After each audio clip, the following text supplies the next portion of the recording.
네, 씨앗의 운명이라는 제목으로 같이 말씀을 나누겠습니다. 오늘 본문은요, 크게 이제 두 가지 부분으로 나뉘어집니다.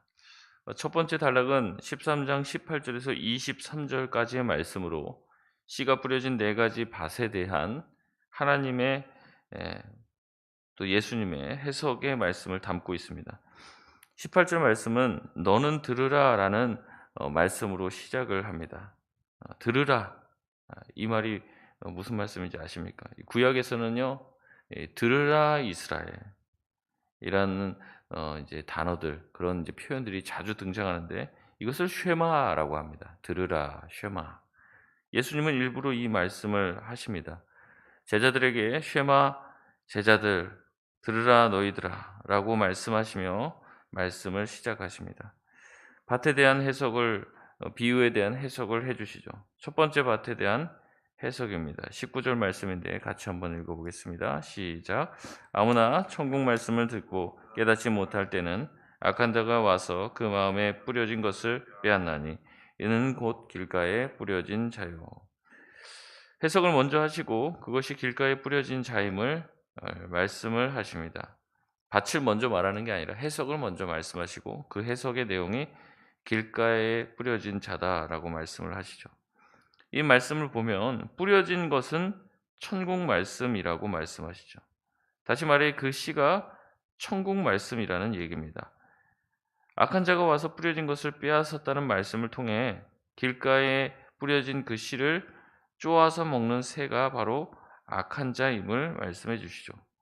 또한 마음에 뿌려졌다는 말씀을 통해 밭이 바로 마음이라는 것을 또한 예수님은 말씀해 주십니다. 두 번째 밭부터는 밭의 종류가 먼저 나오고 해석이 뒤를 따라옵니다. 20절 말씀을 보면 돌밭에 뿌려졌다는 것은 하면서 밭을 먼저 얘기하죠. 그리고 말씀을 듣고 즉시 기쁨으로 받는 밭이었다라고 얘기합니다. 그러나 어떻습니까? 그 속에 뿌리가 없으니 잠시 견디다가 말씀 때문에 생긴 환란이나 박해가 일어날 때 곧 넘어지게 된다고 말씀합니다. 여러분 돌밭에 뿌려졌다는 그런 사람들은 말씀에 대한 즉각적인 반응을 보입니다. 그리고 뿌리를 내리기 시작합니다. 그러나 뿌리가 완전히 튼튼해지고 단단해지기 전에 말씀으로 인한 고난과 환란이 찾아오자 곧 넘어지게 되는 거죠. 말씀이 뿌리 내리기 시작한 자들에게는 반드시 박해가 찾아온다는 이야기를 하는 겁니다. 말씀이 그대로 있으면 모르는데 그것이 마음에 뿌려져 뿌리를 내리기 시작하면 반드시 고난과 박해가 찾아오는 일은 불가피한 일이라는 거죠. 그렇기 때문에 어떻습니까? 더 튼튼한 뿌리가 필요하고 더 깊이 뿌리를 내려야 합니다. 그러나 이 사람들에게는 그런 뿌리가 없죠. 그렇기 때문에 고난이 찾아오자 곧 넘어지게 됩니다. 그래서 교회를 좀 열심히 다녀보려고 하고 신앙을 가지려고 또 노력을 하게 되면은 어 이제 사탄이 싫어하는 거죠. 여러 가지 환난과 어려움이 찾아옵니다. 근데 거기에서 더 깊이 뿌리를 내려야 되는데 그렇지 못하고 우물쭈물하면 그 환난과 핍박이 오히려 자기 자신을 믿음에서 떨어져 나가게 만들고 넘어지게 한다는 것이죠. 세 번째 밭은 22절에 나오는 가시떨기입니다. 가시밭입니다. 말씀을 들었지만 세상의 염려와 재물의 유혹에 막혀 결실하지 못하는 밭이죠. 세상살이에 대한 염려들, 재물에 대한 유혹들이 말씀을 잘하는 것을 방해합니다. 미래에 대한 걱정이 있는 거예요. 예수 믿고 하나님 믿었다가는 깡통 찰 것 같은 생각이 드는 겁니다. 재물에 대한 욕심이 나는 거죠. 신앙생활에 열심히 힘을 기울이고 또는 하나님 앞에 기도하고 헌신하고 봉사하기보다는 그 시간에 다른 일들을 통해 더 많은 재물을 얻을 수 있다라는 유혹이 찾아오면 이들은 결실하지 못합니다. 말씀을 듣고 기뻐는 해요. 은혜를 받았다고는 합니다. 하지만 말씀대로 살지 못함이 결국에 말씀이 삶으로 이어져 열매 맺지 못하여 말씀을 따르는 제자가 되는 데는 실패하는 것입니다. 근데 이런 사람들의 특징은 그런 겁니다. 이제 말씀을 듣고 은혜를 받아요. 예, 주일날이나 이렇게 은혜를 받습니다. 그리고 자기가 은혜를 받으니까 신앙생활 잘하는 줄 압니다. 근데 그렇지 못하는 거죠.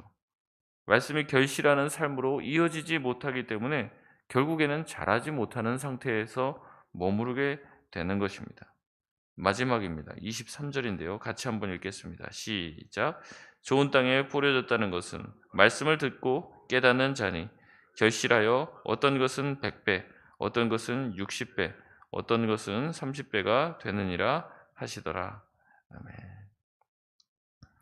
좋은 땅에 뿌려졌다는 것은 무엇입니까? 예. 한번 밑줄을 그어 보겠습니다. 좋은 땅에 뿌려졌다는 것은 무엇이에요? 말씀을 듣고 깨닫는 자니. 사실 이 말씀이요, 오늘 비유의 핵심입니다. 앞선 세 밭은요, 말씀을 듣고 깨달음에 실패했습니다. 그러나 좋은 땅에 떨어져 결신하는 사람들은 말씀을 듣기만 한 자가 아닙니다. 말씀을 듣고 깨닫는 자입니다. 그래서 비유의 해석인 19절 말씀 또한 이렇게 시작합니다. 아무나 천국 말씀을 듣고 깨닫지 못할 때는. 결국에 이 비유의 핵심이 뭐라는 겁니까? 말씀을 듣고 깨닫느냐 깨닫지 못하느냐입니다. 19절부터 나오는 씨 뿌리는 비유의 해석을 시작할 때 예수님은 말씀을 듣고 깨닫지 못할 때는 이라는 말씀으로 시작합니다. 그리고 마지막에 뭐라고 시작합니까? 말씀을 듣고 깨닫는 자는 결실한다. 말씀을 듣고 깨닫지 못하는 자들은 결실을 못해요. 결국에 말씀을 듣고 깨닫지 못하는 자들은 길가와 또 돌밭과 가시떨기에 말씀이 뿌려진 것과 똑같다는 겁니다. 하지만 좋은 땅에 뿌려졌다는 것은 말씀을 듣고 깨닫는 자니 이들은 반드시 결실하게 된다는 것입니다. 말씀을 듣고 깨달음으로 이 비유는 마무리가 지어집니다. 예수님은 계속 비유를 이어가십니다. 두 번째 단락이죠. 24절에서 30절 말씀입니다. 우리가 흔히 알고 있는 알곡과 가라지 비유입니다. 24절에 천국은 좋은 씨를 제 밭에 뿌린 사람과 같다고 해요.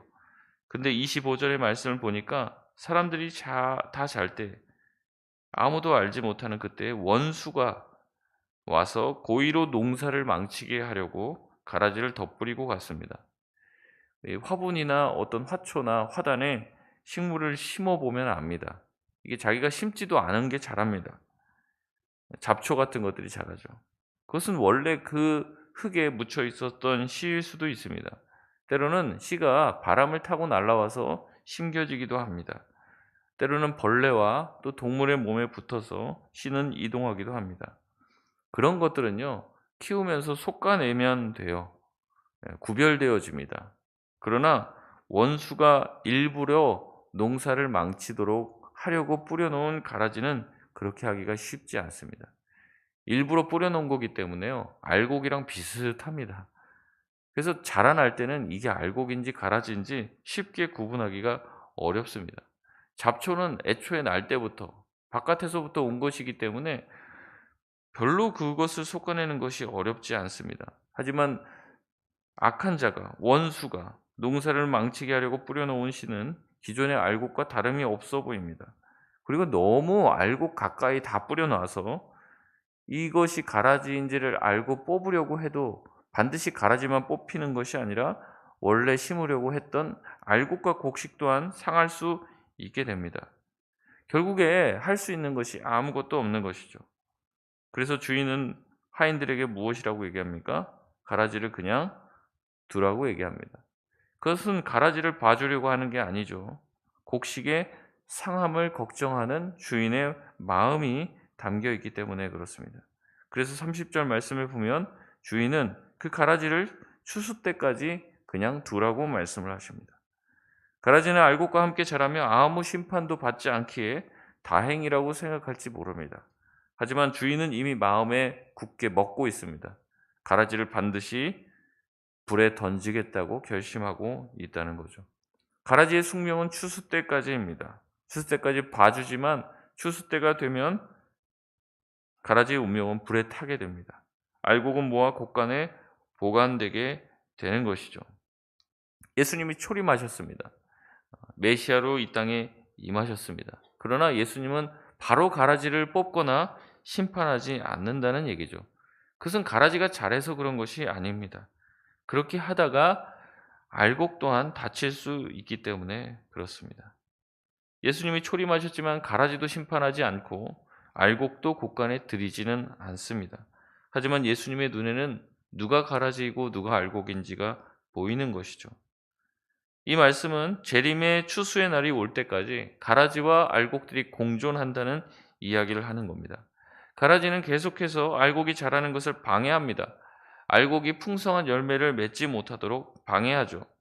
알곡이 가져가야 될 영양분을 흡수하면서 알곡으로 하여금 풍성히 결실하는 데 어려움을 겪게 만듭니다.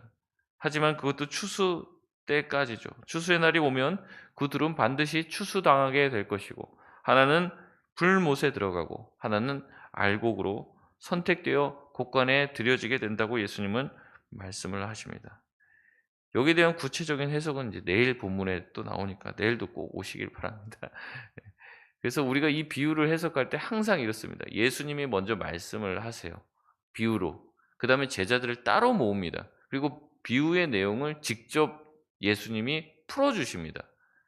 그러니까 이것들은 이제 목회자들도 설교할 때 여기다가 막 자꾸 사족을 붙이면 안 돼요. 왜냐하면 예수님이 해석을 다 해 놨습니다. 그 해석에서 넘어가서도 안 되고 그 해석에다 무언가를 덧붙여서도 안 됩니다. 근데 제가 이 비유 딱 치니까 씨 뿌리는 비유 딱 이렇게 이 인터넷에 딱 치니까 뭐가 바로 나오겠습니까? 이 신천지 비유풀이 막 이렇게 나오면서 장로교 목사들 뭐 순복음 목사들 뭐 이렇게 엉터리로 해석하는데 우리는 이렇게 바르게 해석한다라고 하면서 뭐 그냥 성경에 있는 그대로 내용, 예수님이 해석한 그 내용들을 인제 그대로 쭉 붙여지더라고요. 그래서 장로교 목사 어느 목사는 이렇게 막 모자이크 해 놓고 "이 목사는 이렇게 엉뚱하게 해석한다. 이렇게 엉뚱하게 해석한다. 근데 우리는 제대로 해석한다."라고 쭉 예수님의 해석이 쭉 나와요. 그래서 참 뭐 예수님의 해석을 잘 받아들이네. 잘했네. 이렇게 쭉 나오는데 마지막에 딱 "그래서 좋은 땅이 무엇이냐? 씨 뿌리는 사람이 누구냐? 이만희." 딱 이렇게 얘기를 하는 거예요. 제가 늘 말씀드리지만 이단의 특징이 뭐라고 했습니까? 달을 이 끝단 다 똑같아요. 들으면 은혜가 된다니까요. 왜냐하면 성경에 있는 내용을 그대로 얘기하니까 은혜가 됩니다. 그래서 쭉 은혜되는 내용하고 마지막에 "그래서 누구냐? 그 예수님이 누구냐? 그 씨 뿌리는 사람 누구냐? 말씀을 주는 사람 누구냐?" 그 이만이라고 얘기하는 거예요. "좋은 땅이 누구냐? 그 14만 4천 명." 자기네들이라는 거예요. 그렇게 얘기를 하는 거죠. 그래서 이 비유풀이에 자꾸 넘어가는 겁니다. 근데 그럴 필요가 없습니다. 예수님이 이 비유를 말씀하시고 누가 뭔 비유를 풀이를 합니까? 예수님이 다 풀어 놨는데 그 예수님이 하신 풀이를 그대로 받아들이면 되는 거예요. 오늘 이 가라지와 알곡도 다양한 해석을 할 수 있습니다. 이 비유를 가지고 다양한 해석을 창조해 낼 수 있어요. 그러나 그렇게 해서는 안 됩니다. 예수님이 비유를 하신 목적이 정확하게 있습니다. 이 다음 단락에 보면 예수님이 인제 이 비유를 풀어 주십니다. 그래서 결국에는 우리는 뭐라는 거예요? 우리는 누가 가라지인지 알곡인지 알 수 있다는 겁니까? 없다는 겁니까? 없어요. 괜히 이 안에서 누가 가라지냐 알곡이냐 이러다가 보면 어떻게 된다는 거예요? 알곡이 상한다는 거예요. 알곡이 다친다는 겁니다. 하나님만 아신다는 거예요. 하나님만이 누가 가라지고 알곡인지 알고 계신다는 거죠. 우리가 해야 될 것은 무엇입니까? 이 사람이 가라지인지 알곡인지 판단하는 게 아니에요. 그 사람을 사랑해 주고 함께 주님께서 오시는 그 재림의 날까지 함께 잘 가는 겁니다. 그리고 그 사람이 혹시라도 가라진 줄 알았는데 알곡으로 발견되길 간절히 바라는 마음으로 기도하면서 한 걸음 한 걸음 가는 거죠. 또한 내 자신도 마찬가지입니다. 내가 알곡인 줄 알았는데 보니까 말씀을 비춰 보니까 '내가 가라질 수도 있겠구나. 아니 내가 그러면 안 된다. 내가 말씀을 듣고 깨닫는 자가 되어 하나님께서 원하시는 알곡이 되고 결실하는 자가 되어야겠다.' 그런 마음을 가지라고 우리에게 주는 겁니다. 오늘 말씀에 있는 핵심은 말씀을 듣기만 해서는 안 된다고 말하고 있습니다. 말씀을 듣고 깨달아야 한다는 것입니다. 말씀을 듣고 깨닫는다는 것은 뭔가 지혜롭고 비밀스러운 내용을 알게 되어야 한다는 것이 아닙니다. 말씀을 듣기는 들었는데 그대로 살지 않는 자들은 깨닫지 않는 자입니다. 말씀을 듣고 은혜는 받았는데 삶으로 나타나지 않는 자는 깨닫지 못하는 자입니다. 우리가 마태복음에서 쭉 나오지만 그렇죠? 예. 반석 위에 집을 지은 자들은 어떤 사람입니까? 말씀을 듣고 행하는 자죠. 그러나 모래 위에 집을 짓는 사람은 말씀을 듣고 행하지 않는 자입니다. 말씀을 듣고 깨닫는 자는 깨달았기 때문에 행하게 되어 있습니다. 그들이 행하지 않는 이유는 말씀을 듣기는 들었으나 깨닫지 못하기 때문에 행하지 않는 것이죠.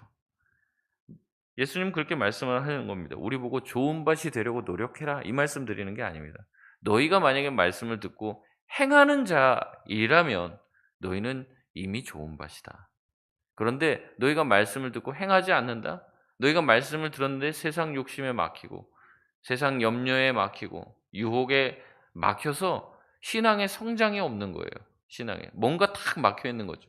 신앙의 진보가 없는 거예요. 자라지가 않는 거예요. 그럼 너희는 가시밭일지도 모른다.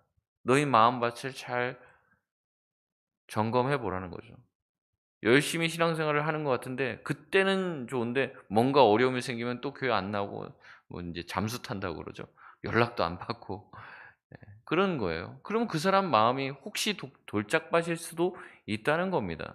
너희 자신이 좋은 밭이라고 착각하지 말고 너희들이 말씀을 듣고 반응하는 것을 통해서 너희 자신이 누구인지를 깨달으라라고 말씀을 하는 것이죠.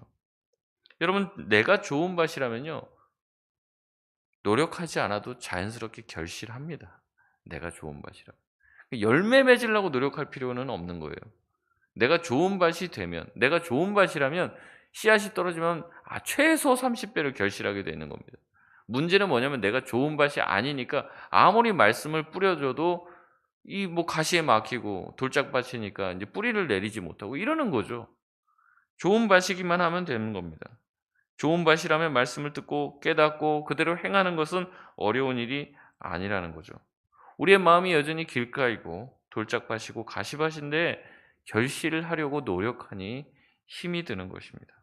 그렇기 때문에 결국에 또 무엇입니까? 우리의 마음이 달라져야 한다는 거예요. 우리의 마음이. 하나님의 말씀이 뿌려지는데 그것이 심기는 우리의 마음이 달라지지 않는 한은 아무리 노력해도 달라질 것은 없다는 얘기를 하는 것이죠. 말씀을 마치겠습니다. 여러분 내 마음이 내 마음대로 됩니까? 안 되죠. 그래서 뭐 해야 됩니까? 기도해야 되는 겁니다. 기도. 주님 내 마음, 내 심령, 내 영혼이 변화되게 하여 주옵소서. 주님 내 마음을 바꿔 주시옵소서. 내 마음과 심령을 감찰하시는 주님, 제 마음을 변화시켜 주옵소서. 말씀에 순종할 수 있는 마음을 주옵소서. 말씀이 내 영혼과 내 중심을 변화시키게 하여 주옵소서. 주님 내 영혼이 내 마음이 변화되기만 하면 결실하게 될 줄 믿습니다. 주님 우리의 마음과 우리의 인생이 달라지게 하여 주옵소서. 마음의 변화를 구할 수 있는 우리 모든 성도님들 되시길 바랍니다.